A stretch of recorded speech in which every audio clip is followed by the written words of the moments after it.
الشيطان الرجيم بسم الله الرحمن الرحيم الحمد لله رب العالمين والحمد لله الذي هدانا لهذا وما كنا لنهتدي لولا أن هدانا الله والصلاة والسلام على رسول المسدد المصطفى الأمجد المحمود الأحمد بالقاسم محمد اللهم صل على محمد وعلى آل بيت الطيبين الطاهرين المعصومين الصادقين والذين ذهب الله عنهم الرجس وطهرهم تطهيرا اللهم صل على محمد اللهم صل وسلم وزد وبارك على صاحب دعوة النبوية والصولة الحيدرية والعصمة الفاطمية والحلم الحسنية والشجاعة الحسينية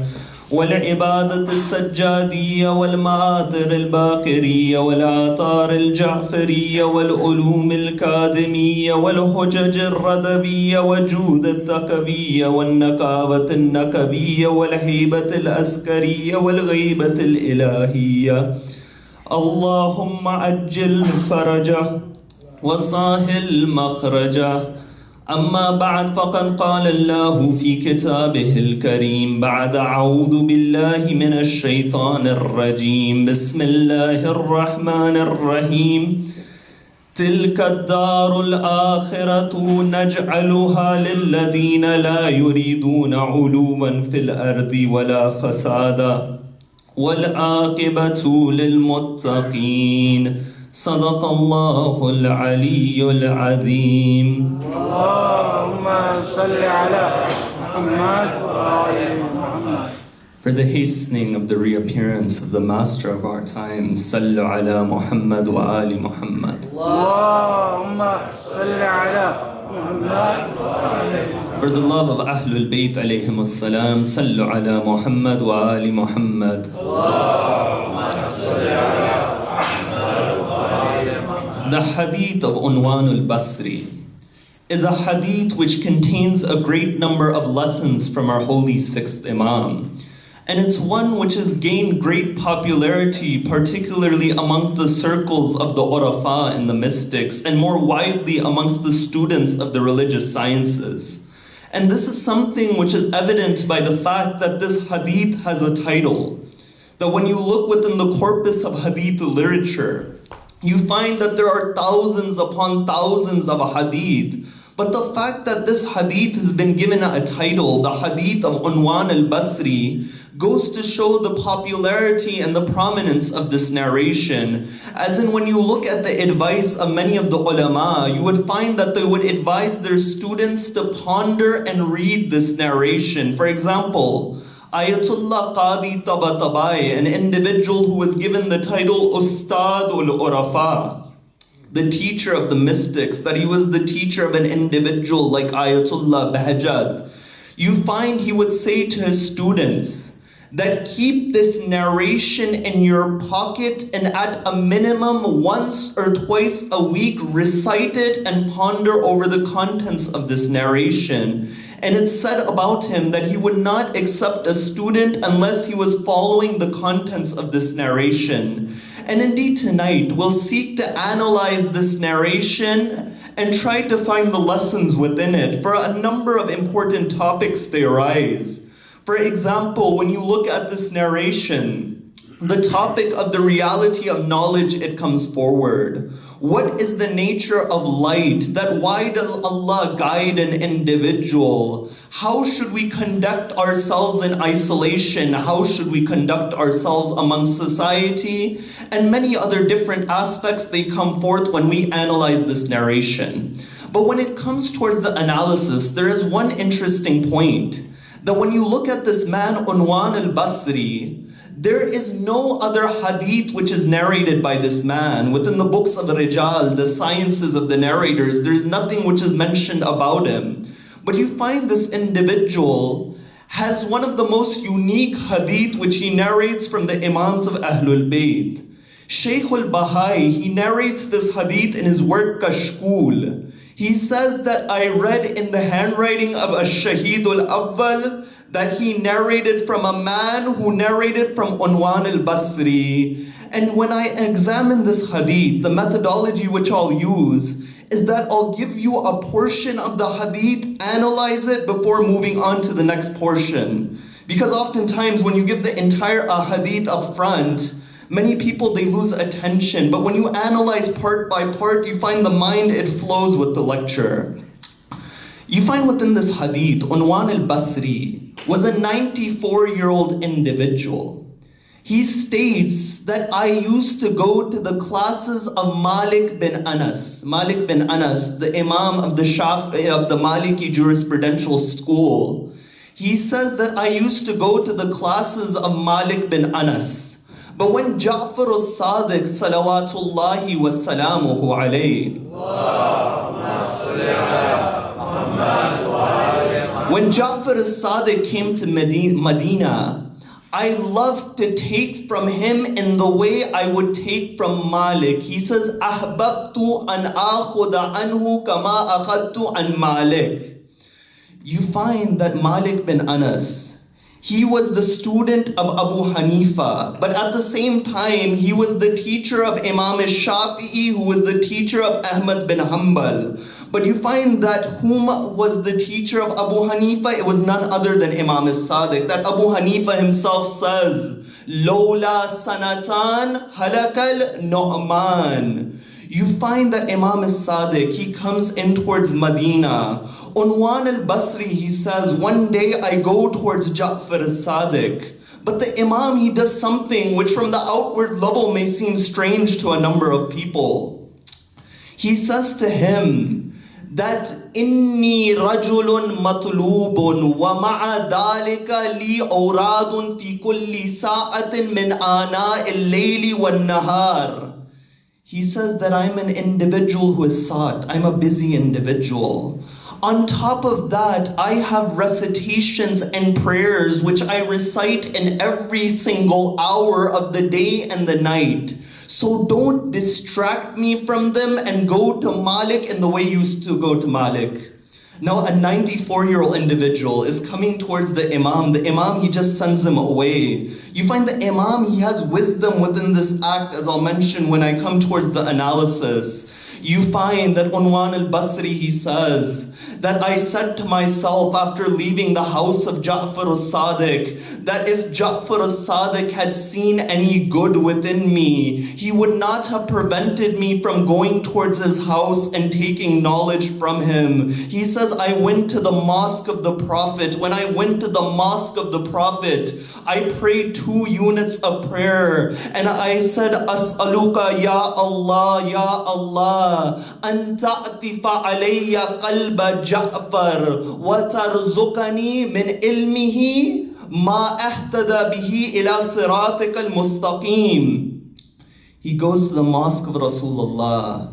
He says, Oh Allah, make the heart of Ja'far al-Sadiq kind towards me and grant me from his knowledge by which I will be guided towards your straight path. You find this man, Unwan al-Basri, he says that after that I wouldn't go to the house, to the classes of Malik. I wouldn't even leave my house unless it was the mandatory prayers. But he says one day enough was enough. I put on my cloak, I put on my shoes, I went to the house of Ja'far al-Sadiq. When I went to the house of Ja'far al-Sadiq, his servant comes out, he says, what is your need? I say to him, As-salamu ala sharif, that I want to send my salam upon the honorable one. You find the servant says that Ja'far al-Sadiq is praying, but wait out here. After some time passes, the servant comes back out. He says, Udkhul ala barakatillah, enter upon the blessings of Allah.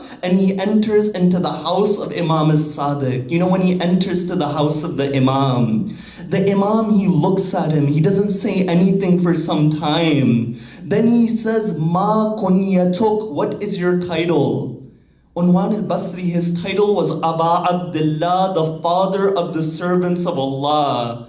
He says, my name, my title is Aba Abdullah. The Imam says, Tabbatallahu kunyatak.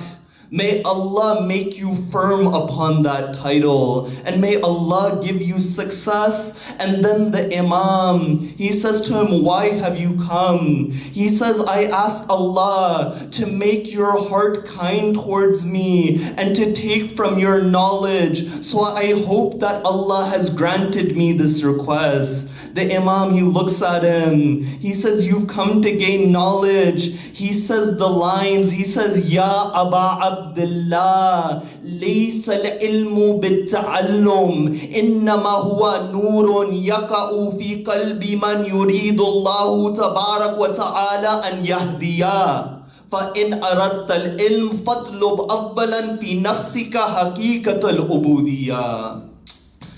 The Imam, he says, O Aba Abdullah, knowledge is not gained by learning. It is a light which Allah, the elevated, places within the heart of the one whom He wants to guide. If you want true knowledge, then first within yourself seek the reality of servanthood.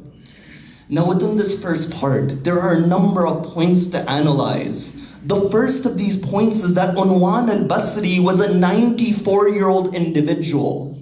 That despite being 94 years old, he is still seeking knowledge at this age. And it goes to show that 1400 years later, we're mentioning Unwan al-Basri. Besides this hadith, there is nothing which is narrated from the man, but it is this desire of knowledge which allows us to mention him even today. As the hadith of the Prophet says, "Utlubul ilma min al-mahdi ila al-lahd." That seek knowledge from the cradle towards the grave. The second point of analysis is this, is that the Imam, when he was faced by Unwan al-Basri, the Imam says, leave from over here and go towards Malik. Why did the Imam do this? Doesn't this seem that it's against the character of the Imam? That a 94-year-old man is coming and the Imam sends him away? You see, the Imam doesn't do this to belittle anyone. The Imam seeks to elevate the creation of Allah. He wanted to test how sincere was Unwan in gaining this knowledge. I'll give you an example from history that all of you are familiar with. It's stated when Hur, he stops the army of Imam al-Hussein. Imam al-Hussein, he says to Hur that may your mother weep over you. Within the context of Arabic, that's a great insult. But the Imam wasn't looking to insult Hur. It stated that the process of realization and spiritual awakening happened in Hur at that moment. For he says that if your mother was none other than Fatima, I would say the same line towards you. It stated that this realization of who the mother of Imam al-Hussein was began this spiritual elevation within Hur. In the same way, Imam al-Sadiq, he sends Unwan al-Basri away. From the outward, it may not look appropriate, but the Imam, he started a spiritual process of cleansing the heart of Unwan. For Unwan, after that, he went to the mosque of the Prophet and he began to pray. What was his prayer? He says, "Oh Allah, make the heart of Ja'far as-Sadiq kind towards me." It's a lesson for you and me that if we want tawfiq and blessings, we should pray that our place is within the heart of the wali of Allah, the Imam of the time. Because if you want the doors of knowledge to open up, it starts at the door of Ahlul Bayt and then they give that knowledge. This is that reality. And why is this proven in the narration? Because when Unwan finally has the chance to enter the house, it isn't said just enter. It said, Udkhul ala barakatillah. That after Unwan had a place in the heart of Ja'far as-Sadiq, he entered upon the blessings of Allah. That when we have a place within the heart of the Imam of our time, that's when the doors of blessing, they begin to open for us. Now there are a number of points else to examine, but of importance right here is that the Imam, he says, لَيْسَ الْعِلْمُ بِالتَّعَلُّمِ. That knowledge isn't gained by learning. What does the Imam mean? That after all, then what is the point of these universities and these classrooms and this Hawza, this Islamic seminary? And what is the point of you coming to listen to this lecture if knowledge is not gained through learning? You find there are a number of points to understand this line of the Imam. The first point to understand is that causes are of two types. One is al-illatu tamma, the other is al-illatu naqisa. The first is a complete cause, the other is a partial cause. What is the difference between the two? In a complete cause, it is necessary that the effect follows the cause. That it is necessary, the effect emanates from the cause, in the same way that you have the sun and the rays of the sun. That as long as the sun is there, the rays of the sun, they will be there. But when there is an incomplete cause, it is not necessary the effect comes from the cause. This is the reality of learning, that it is a great reward to learn. Remember this fact. But it requires tawfiq from Allah, because there's many people, they learn, they retain, but they're not able to remember that information, or they learn incorrect information. They think they know, but in reality they have compound ignorance. But you find it is with that tawfiq a person is able to attain the reality of knowledge.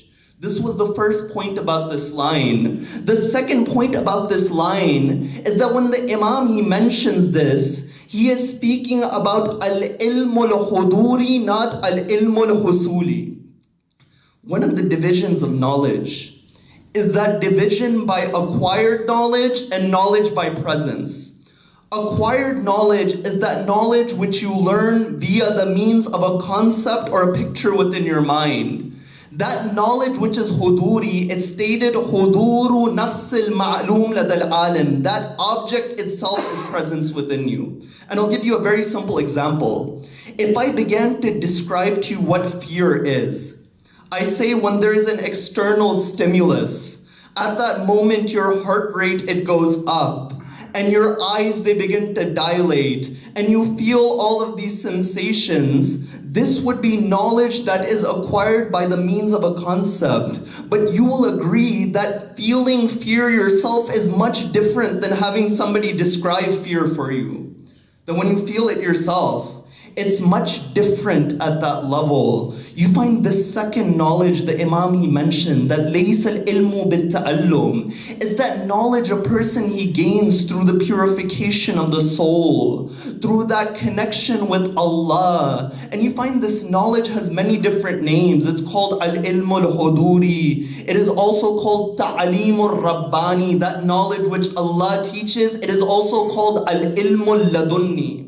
When you look within the Quran, chapter 18, verse 65, in the story of Musa and Khidr, that Musa, after he was a prophet, he was amongst the greatest of the prophets. Allah says, go and find that servant who is more knowledgeable than you.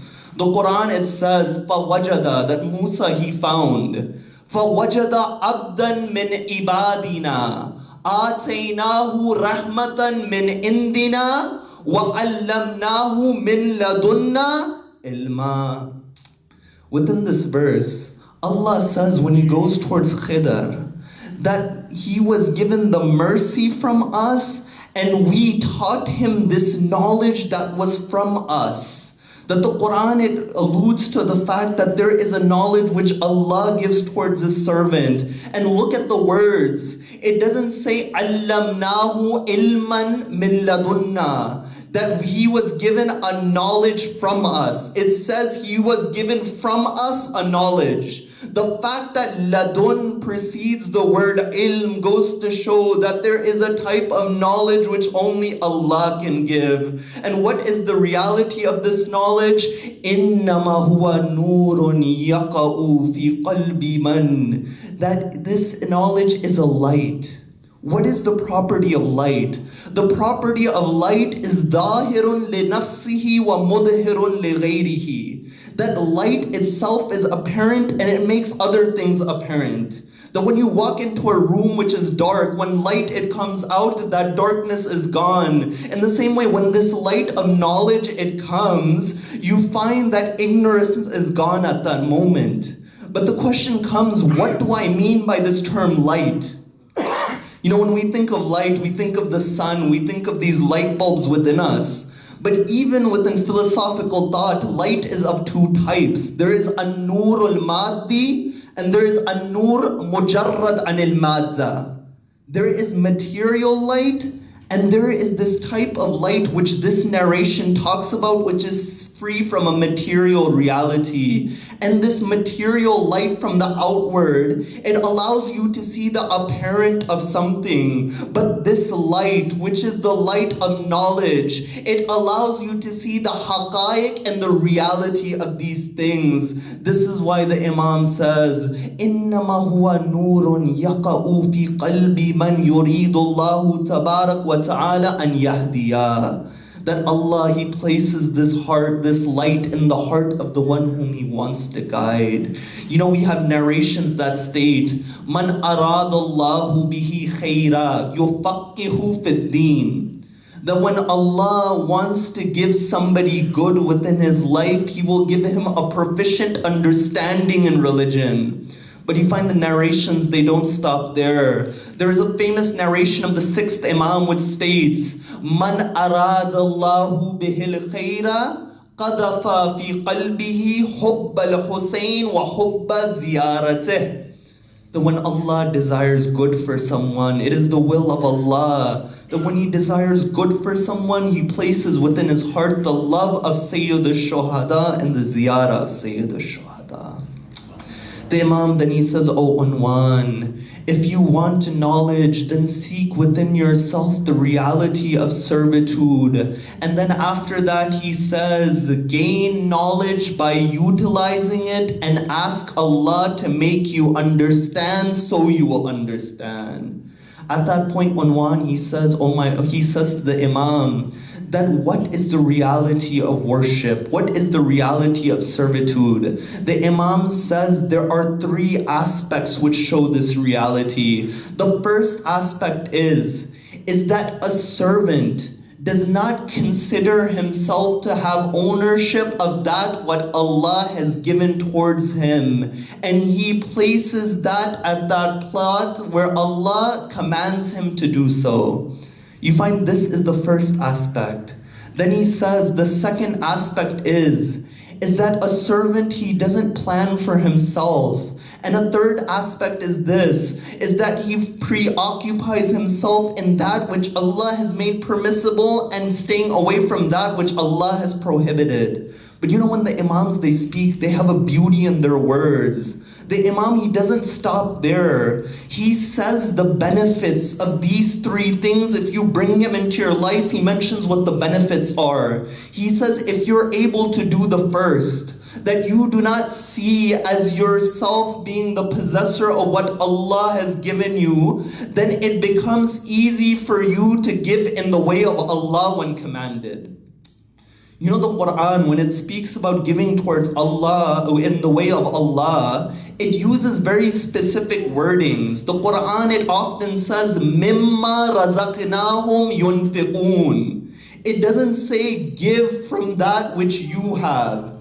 It says from what we have given you, spend in the way of Allah. Going to show that ultimate ownership, it belongs towards Allah. So this is that first benefit. The second benefit is that when a servant, he leaves the planning of his affairs towards the planner Allah, the trials and the difficulties of life, they become easy for him. And the third of the benefits is that when he focuses upon that which Allah has allowed and staying away from that which Allah has prohibited, then at that moment he is able to stay away from useless arguments from the people and boasting. You find the Imam is giving a step-by-step spiritual program for one to attain the true reality of knowledge within their lives. Unwan at that moment, the Imam, he continues and he says to Unwan at that moment that when you are able to bring all three of these qualities within you, then the world, shaitan, and the inhabitants of the world, they'll become low within your eyes. At that point, you will not seek the world or wealth or pride, nor will you seek a high status from the people, nor will you waste your time. And then the Imam, he recited the verse which I recited at the beginning of the lecture, تِلْكَ الدَّارُ الْآخِرَةُ نَجْعَلُهَا لِلَّذِينَ لَا يُرِيدُونَ عُلُوًا فِي الْأَرْضِ وَلَا فَسَادًا وَالْعَاقِبَةُ لِلْمُتَّقِينَ. The verse, it says that the abode of the hereafter we have made for those who do not desire a high status upon this earth, and they do not cause corruption. And the end is for those who are conscious of Allah and who have fear of Allah. Unwan, he says to the Imam, and this is that portion of this hadith which is beneficial towards each and every one of us at a practical level. He says that, can you continue to give me advice about the reality of worship? The Imam, he says, I will give you 9 pieces of advice. And I pray to Allah that you are able to implement this advice. He says 3 of these pieces pertain to riyadatun nafs, self-discipline. 3 of these pieces, they go towards what? They go towards hilm and forbearance. And 3 of these parts of advice, they go towards ilm and knowledge. You see, the Imam, he gives a balanced reality. The first 3, they refer towards self-discipline. How does one maintain himself? The second 3, forbearance, is about how one conducts himself within society. The third 3, ilm, is about one's relationship with Allah. You know, there's many hadith of Ahlul Bayt that show this balance. For example, one hadith says, divide your day into 4 portions. 1 is for Allah, 1 is for your family, 1 is for your work or your school, and 1 is for yourself. Now, they don't have to be even, but all 4 of them are needed for you to have a comfortable and enjoyable life. That if you don't have time to relax for yourself, then you're going to struggle in your time at work, with your family, and your relationship with Allah. But once the balanced picture is there, then you find there is clarity, there is focus upon the picture. So the Imam, he gives balanced advice, 9 pieces of advice. The first of the 3, he says, is that do not eat that which you do not have an appetite for it leads towards foolishness. Now it's really interesting. The Imam mentions 3 pieces of advice for self-discipline. All of them, they're related to your eating etiquettes and towards food. It shows the immense linkage between what you put into your physical body and your spiritual output. He says the first aspect is this, is that do not eat unless you have an appetite for something, unless you want to go towards foolishness.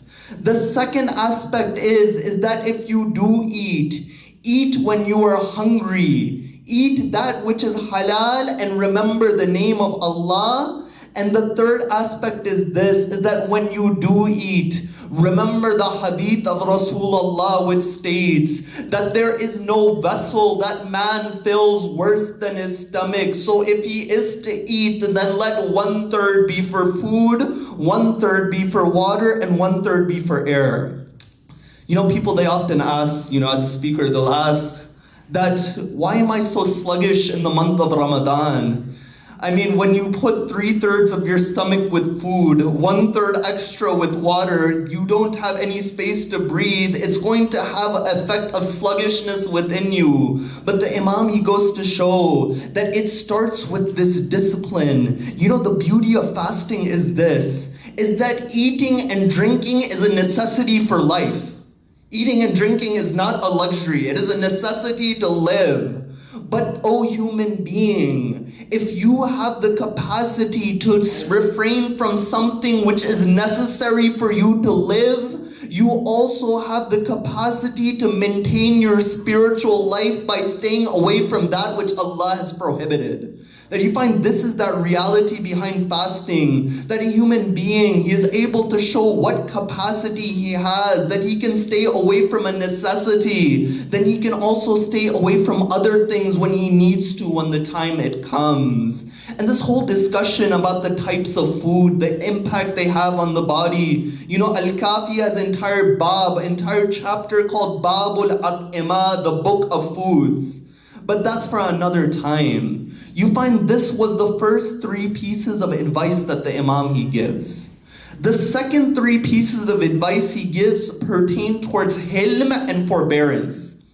He says, my first advice is that if someone says to you that if you say one insulting thing towards me, I will say 10 insulting things towards you. You should instead say to him that if you say 10 insulting things towards me, you won't even hear one thing coming back from me. Look at the beauty of the words of Imam as-Sadiq, that oftentimes, that when we are asked to have mercy upon someone, we don't have that mercy, but we ask Allah to forgive us. Amir al-Mu'mineen says in his letter to Malik al-Ashtar, O Malik, have mercy upon those who are underneath you, for you also ask from Allah and forgive them in the way that you would want Allah to forgive you. That Amir al-Mu'mineen, he says to Malik, that bring this reality into your life, this realization is what he's emphasizing. So this was the first of the 3.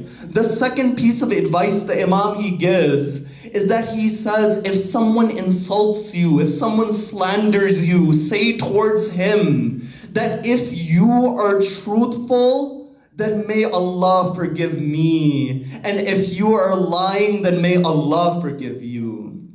Allahu Akbar. After that, the Imam, he says that if somebody offers you and gives you foul language, promises you obscenities, then promise him nurture and care. You know, when I was examining that letter last night, there's one line of Amir al-Mu'mineen in letter 31 of Nahj al-Balagha. Amir al-Mu'mineen says to Imam al-Hasan, Ij'al nafsaka mizanan baynak wa bayna ghayrak. That make yourself the balance between you and other than you. This is a very interesting line. You know, a balance, a mizan, has 2 sides. You know, today everything is digital, so we don't see that aspect oftentimes. But a balance has 2 sides. The moment you have proper weight is that when it's horizontal, when it's equal, the Imam is going to show that when it comes towards others, like for others what you like for yourself, the moment there is this equality, then you'll have that balance. That balance is called adalat and justice within your life. That's why the Imam, he expounds upon this line. He says that like for others what you like for yourself, dislike for others what you dislike for yourself. Do not oppress anyone, for you don't like to be oppressed. Accept from others what you would like others to accept from you, and do not speak ill of others, for you don't like others to speak ill about you. This is the advice of Amir al-Mu'mineen. So you find these 3 aspects. They pertain towards the relationship a person has with society. And the final 3 pieces of advice that the Imam he gives is in relation towards knowledge, one's relationship with Allah.